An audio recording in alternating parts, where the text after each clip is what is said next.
وہ ایک جگہ بیٹھ کر یا صنم کی تسبیح پڑھ رہا تھا۔ وہ یا صنم کہتے کہتے رات کو تھک گیا تو اسے اونگ آنے لگی۔ جب اونگ آئی تو اس کی زبان سے یا صنم کے بجائے یا صمد کا لفظ نکل گیا۔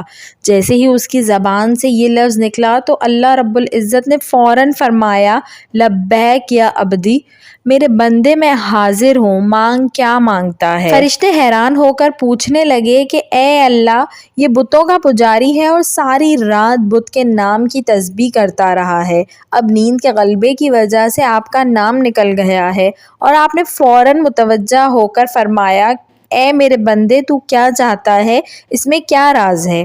اللہ تعالیٰ نے فرمایا میرے فرشتوں، وہ ساری رات بتوں کو پکارتا رہا اور بت نے کوئی جواب نہ دیا۔ جب اس کی زبان سے میرا نام نکلا، اگر میں بھی جواب نہ دیتا تو مجھ میں اور بت میں کیا فرق رہ جاتا؟